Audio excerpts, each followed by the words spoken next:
Blackwood, a Gotheim tale. Written by Clyde Davis. Narration and sound design by Schiffer. Music by Josh Fisher.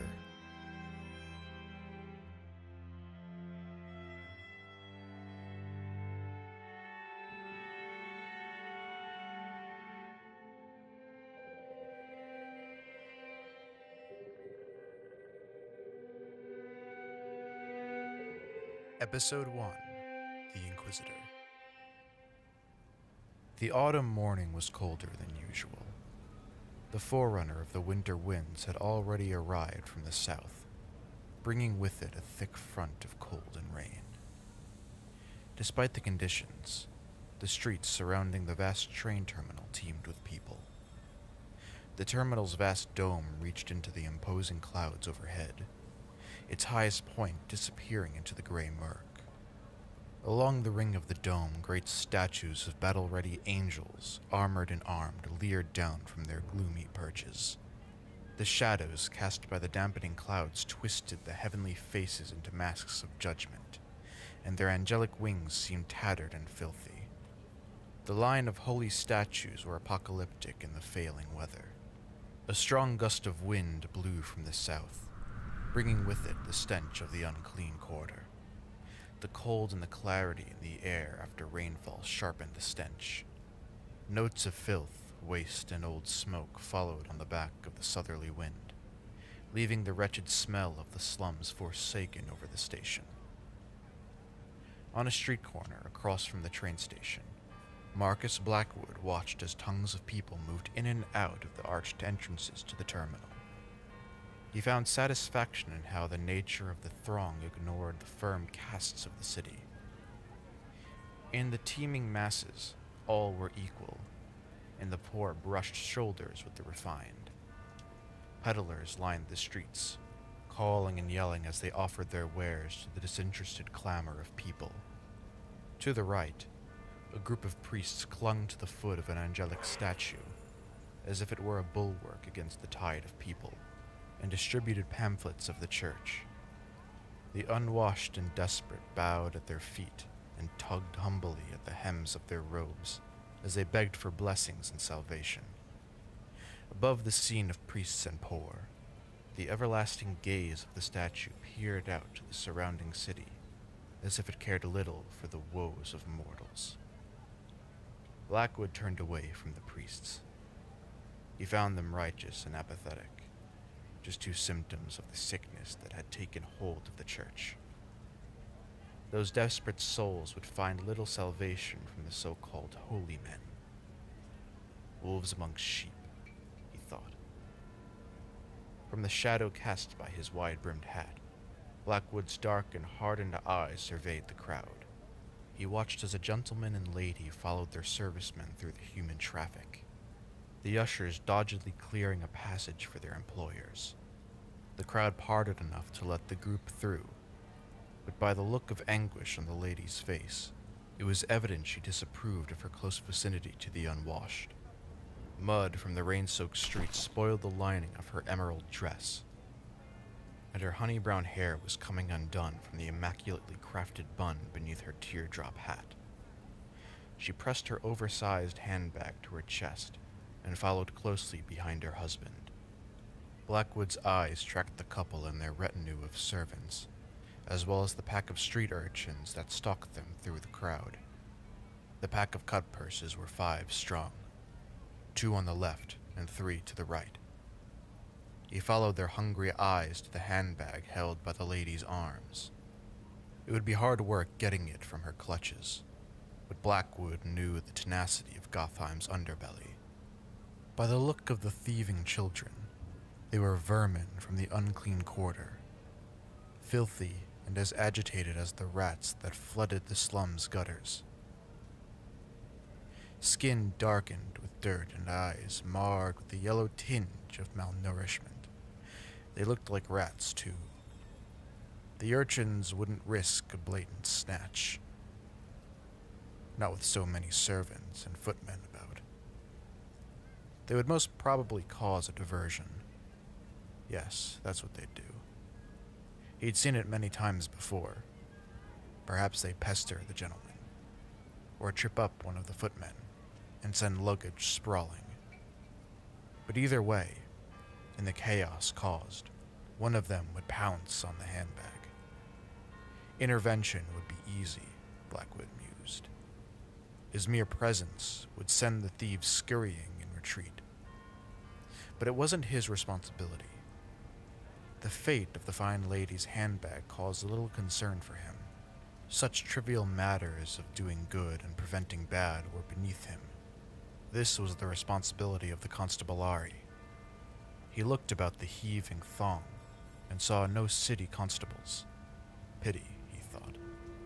Another southerly wind ranked through the busy street, reinvigorating the stink from the unclean quarter. The stench would only get worse with the passing of the day, as the markets deep within the slums opened for trade, and the sickly produce soured in the open air. Blackwood could almost envisage the stray dogs, bony and ragged, scampering from one stall to the next, scavenging for any soiled scraps. He turned his face from the wind and the reinvigorated smell that followed on the back of it, and looked up the street. Beyond the shifting traffic of people, you could make out the towers and spires of Gotheim disappearing into the distance. The city was an ocean of such structures, tall baroque spikes and reaching fingers that stabbed at the sky. What was visible to him along the street was a mere glance through a keyhole. The city was vast and far-reaching, and yet it felt like a tumor, ripened and ready to rupture. Thousands of refugees had fled to the safety of the city during the wars, its tall walls the only real protection against the horrors that swept through the realm. The wars were over now. They had been for a long time, and yet the people never left the city.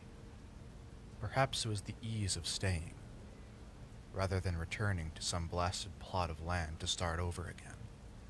There had been no effort by the Council of Suprema to vacate the refugees once peace was established.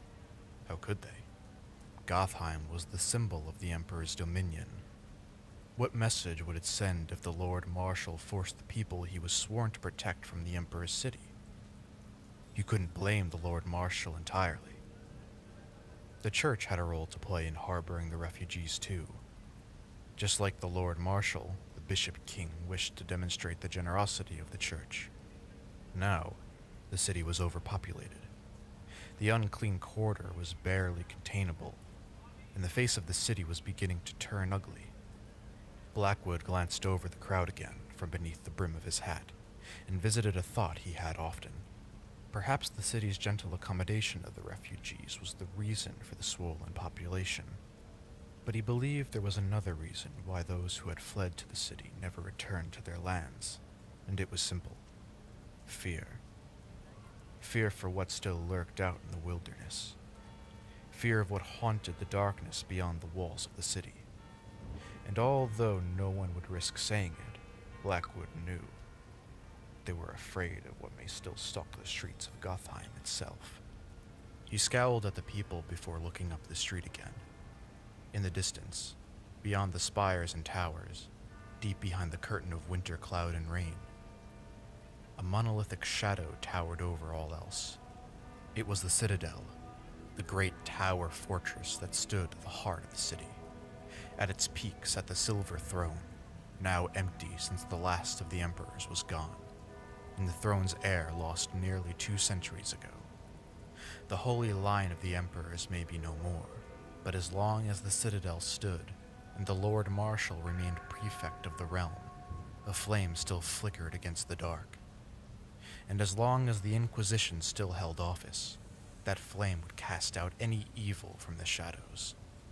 Blackwood looked out at the mode of people between himself and the station, and adjusted his grip on the handle of his leather bag.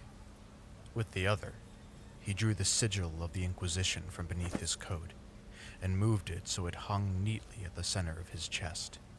The red gold of the double cross hung heavily from the band of black beads around his neck. It was the sanctified symbol, a grim symbol. Blackwood stepped off from the street corner and strode into a mass of people. The cold wind blew again, pulling his coat out beneath him. His hat sat firmly on his head, its wide brim casting a dark shadow over his face. As he made his way to the arched entrance of the station, the crowd parted before him, and no one dared to look him in the eye.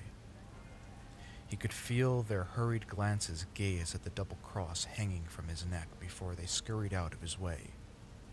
His path through the crowd took him past the cluster of priests before the angel statue. The people continued to part before the Inquisitor as he advanced. The holy men paused as they watched the dark figure from the citadel stalk through the crowd, like he was a lion moving through a trapped flock of sheep. For a moment, the loud voices of the crimson preachers stuttered and fell to nothing more than a murmur. The religious fervor faltered in their eyes. Blackwood offered them no regard.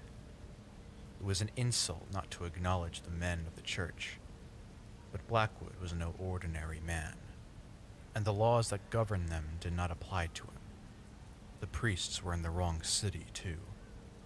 They were in the capital, and that was under the Lord Marshal's rule.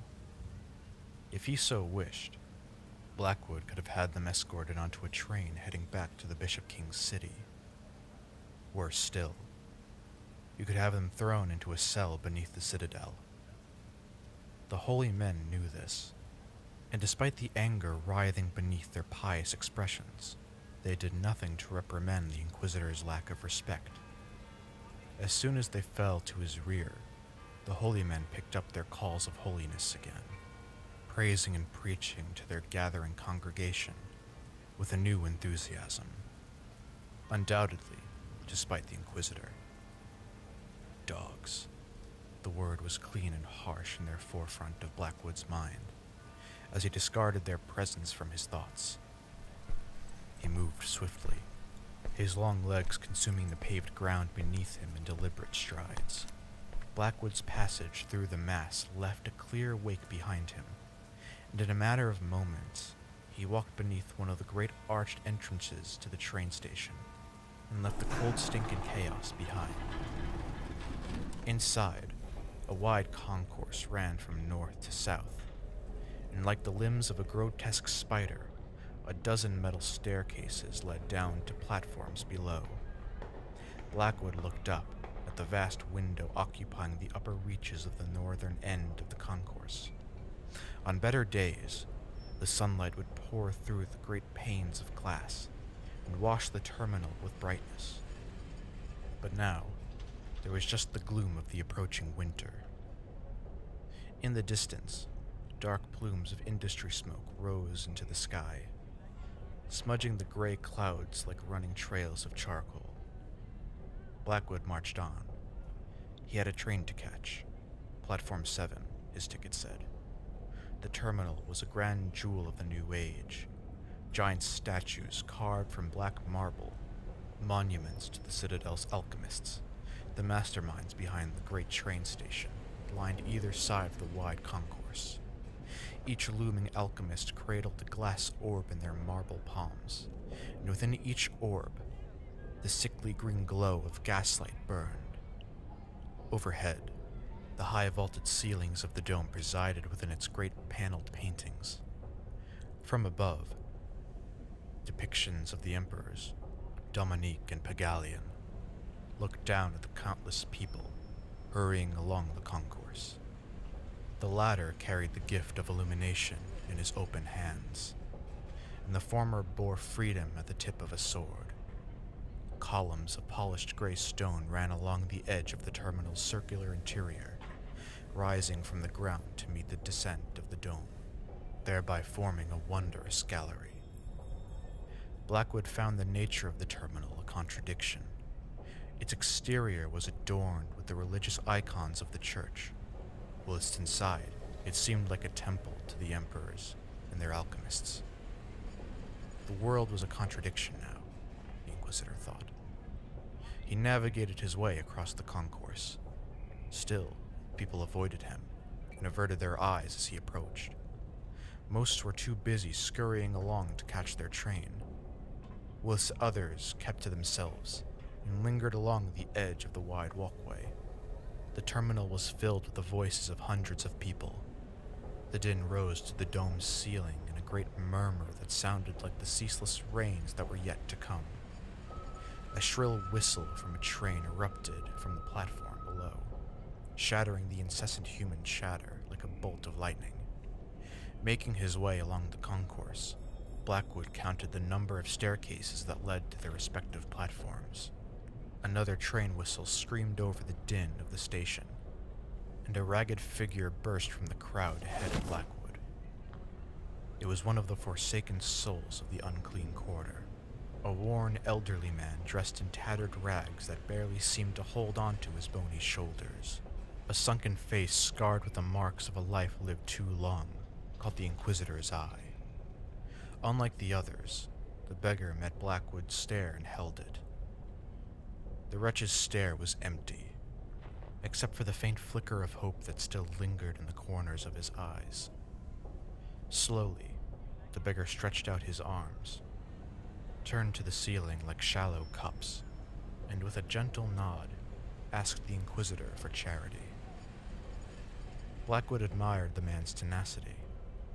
There were few who could stand before an Inquisitor and hold themselves together. Whatever composure the beggar still possessed, it was more than Blackwood had seen from the men who had proclaimed their courage to face an Inquisitor. Blackwood would give the man a handful of coppers if it were up to him, if he were allowed to entertain the inkling of respect for the beggar that now itched at his heart. But the code which governed the Inquisition prevented him from doing so. Instead, he acknowledged the man with a simple nod. "Look over there!" a voice called out from somewhere in the heavy traffic of the concourse. The unseen voice was loud and commanding, its words clearly heard over the ruckus of the passing people. "Look at the Inquisitor!" the voice bellowed out again. Blackwood looked away from the beggar and scanned the concourse, his dark eyes taking in the face of each passing stranger as he shifted his gaze from left to right. Nearly at the other end of the concourse, on the edge of his right shoulder, Blackwood found a woman amongst the crowd who was undoubtedly the owner of the domineering voice. She stared at Blackwood with an intensity that was a mixture of excitement and anger. Bright blue eyes shone from a face framed by a long gray hair. A thick line of black ash ran down the center of the woman's forehead, and she wore a robe of similarly ashen-colored fabric. Skarlan, Blackwood thought. The woman was a rogue priest, broken free from the church. A small group of people were gathered around the Skarlan, and they too stared at Blackwood. Some collapsed immediately beneath the gaze of the Inquisitor as his black eyes moved over them. Others, riled by the blasphemous words from the desolate preacher, stood their ground against Blackwood's attention. He could see the fear slowly creep over them as he turned to face the small group of disheveled listeners. "See how the servants of the Citadel do nothing for the people of the city?" The Skarlan cried out again. Her deep voice seemed to rally the spirits of the small congregation, and they pulled together. Some nodded and continued to look at Blackwood, whilst others turned to listen to the fallen priestess's words. The Skarlan stretched out her arms, beckoning her listeners to come closer, and they did. The woman was beginning to draw attention to herself. Blackwood noticed others along the concourse shifting their eyes nervously between the Skarlan and himself. The beggar from the unclean quarter was gone too. He must have retreated back into the mingling mass of people. It was a rare sight to see someone challenge an Inquisitor, let alone to see it done in such a public place for no other reason than to gather a large audience. Never mind the group of priests doing the church's work outside the station. The woman was stuck behind two different sets of wolves. She's mad, or she's a heretic, Blackwood thought. Either way, her life in the city would be short-lived if she continued with these public demonstrations. The Skarlan directed a skeletal hand toward Blackwood and pointed a long finger at the double cross on his chest. "They say peace has come. They who reside in the Great Black Tower. They say the old ways are gone, yet the people still live under the shadow of fear. Her listeners nodded their heads and mumbled in appreciation of her words. The emperors are gone. The Lord Marshal rules with the tyrant's hand, and the church has been pushed out of the city while the bishop calls himself a king. Despite the loud murmur of the busy station, and the din that echoed like rainfall through the high dome, Blackwood could make out the slight percussion of applause from the heretic's audience. The Skarlan paused for a moment and stared at her congregation. Her eyes flashed dangerously, and a thin line of perspiration broke on her upper lip. Most people were beginning to gather around the woman, eager to hear what she had to say. She was treading a dangerous line. So were these people. Simply entertaining the words of a blasphemer was punishable. The rogue priestess gathered her ashen cloak around herself and cleared her throat. How can there be peace when those who should be looking after the welfare of the people bicker for power? The church has lost its way. Those crimson wolves seek only to build their own kingdom in this world, and the citadel has shut its doors. The Lord Marshal looks only to build industry while you starve, while you linger in the dirt and wait for the fruits of peace to be delivered. The Skarlan pointed her long finger at the double cross on Blackwood's chest again, but her eyes remained focused on the people she addressed. Tears appeared to well up in the woman's eyes as the fervor of her speech overcame her. And then there are the Inquisitors, the dark butchers of the citadel that walk amongst us, but are not of us. They observe and wait, still looking for signs of the old ways. But they tell us the old ways are dead, do they not? The Skarlan paused to let her question resonate with her audience. More lies. The butchers still hold their watch because they know the old ways still linger. He only cares for the destruction of the Fae. He does not care for any of you. None of you matter to him. Stand in his way and he'll put you down. I've seen it before, my fellow citizens. Blackwood remained still, but he could feel more eyes upon him. He could kill the woman where she stood and carry on with his business. Blackwood looked around from the shadow of his wide-brimmed hat and caught the uneasy stares of those surrounding the Skarlan. They know it too, he thought. The heretic's little congregation was beginning to look unsettled. Nervous glances were beginning to exchange, and those who had gathered along the concourse were beginning to leave, continuing their way. There was no need to kill the heretic. Her own words were turning against her, and the authority of the citadel, although imperfect, and Blackwood knew of its flaws, could not be challenged, let alone be brought down by the likes of a Skarlan. The congregation began to break apart as people realized the rogue preacher was leading them down a dangerous path. The Skarlan reached out with both her arms, helplessly beckoning her fair-weathered followers to stay and listen. She pushed her voice and began to speak even louder. Tears fell down her face as she pleaded with them to stay. Do not leave, my fellow people. Stay and listen. Do not be frightened by their lies. Stay and listen. No one listened. Everyone left. The small cluster of people that had stood attentively only a few minutes ago had quietly dissolved into the flowing traffic along the concourse. Desperation and anger twisted the Skarlan's face, turning her narrow features into a vulturous mask of hatred. She looks across the crowd, bearing her eyes into Blackwood, as more tears streamed down her face. Smirk, Inquisitor, sneered the heretic. Go into the darkness and pursue your friends, but you will see no victory awaits you there. Malevolence filled the woman's eyes. The tellings of a lunatic left her face, and a prophetic shadow seemed to take its place. The Skarlan looked more like a messenger of doom than a destitute heretic. The church is hollow, and the citadel will break, witch hunter. The darkness you hunt will soon unfurl its tattered wings and fill the sky. Then what will you and your ilk do? Burn the innocent again? Take to the fields and exterminate like you did before? There is no peace in this world. There is no light. There is only our doom. Blackwood turned from the heretic and walked into the swarming crowd along the concourse. He heard enough from the doomsday prophet.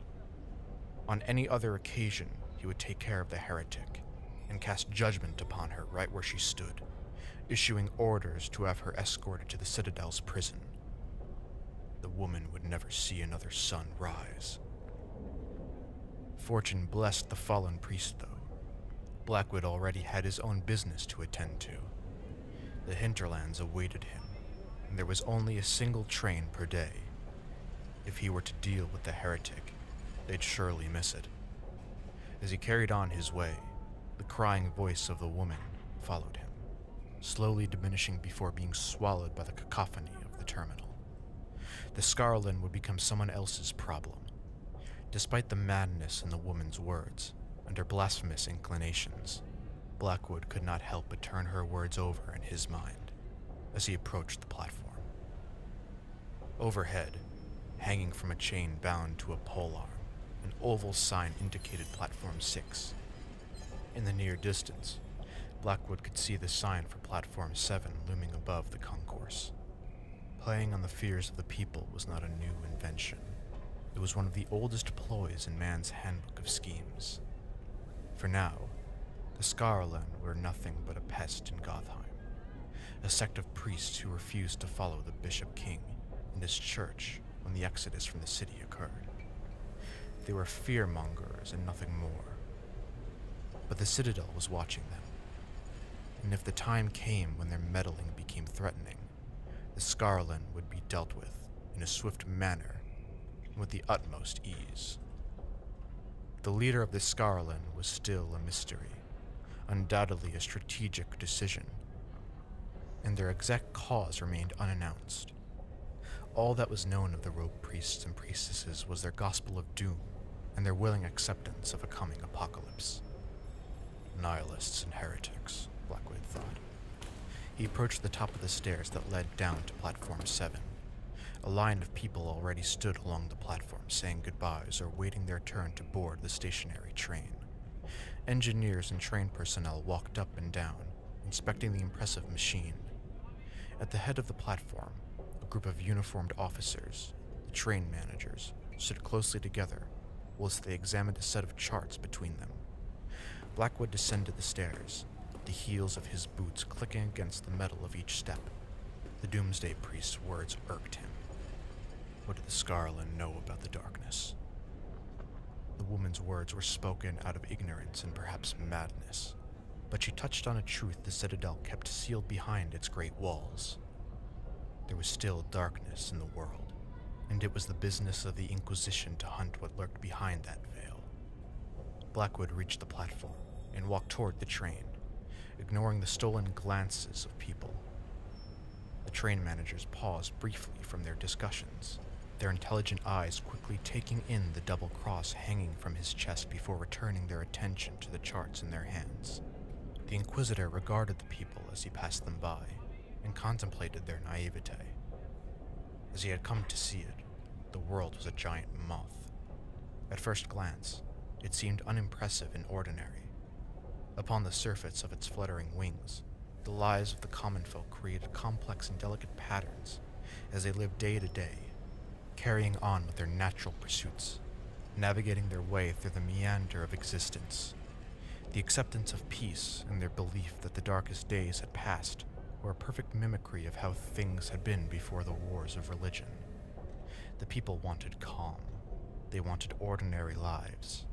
A century of strife and violence fostered the strongest appetite for the mundane.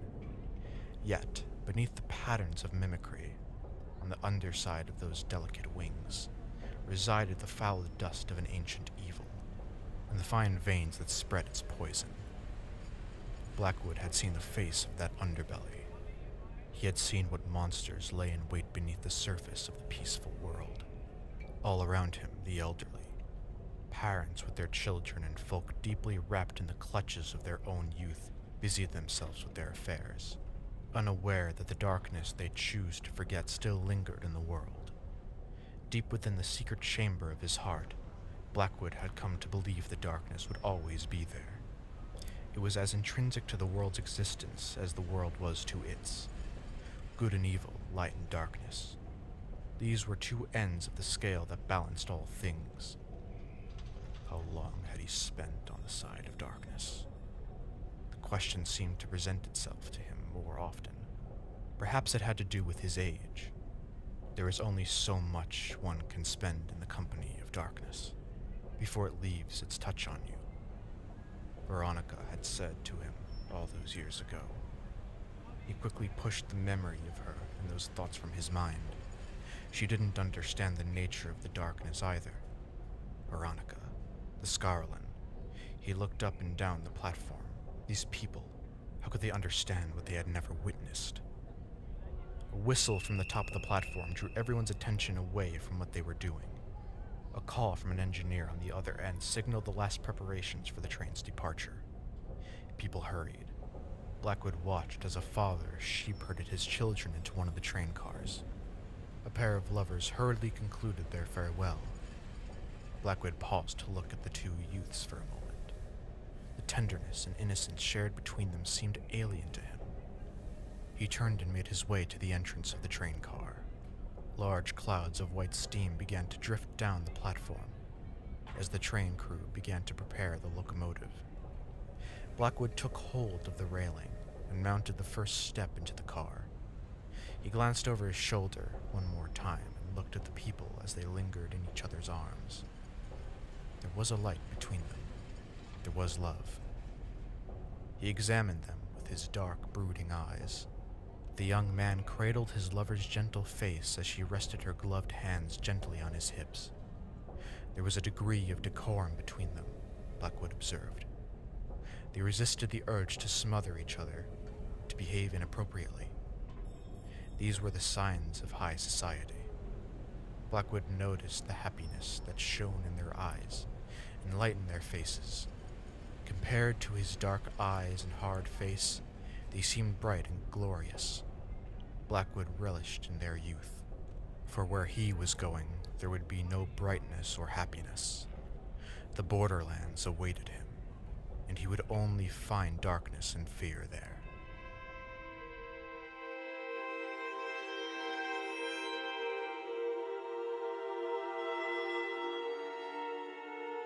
This has been Blackwood, a Gotheim tale, adapted for audio from the works of Clyde Davis. You can find the print version of this story on paperback through Amazon. Continue supporting Clyde by subscribing to Narrative on Substack, where you can find new stories from him weekly. This podcast is narrated and sound designed by Schiffer, with intro and outro music by Josh Fisher. Album art is done by Waldo Buckner, who you can find on Instagram. Thank you for listening, and join us next time for more Blackwood.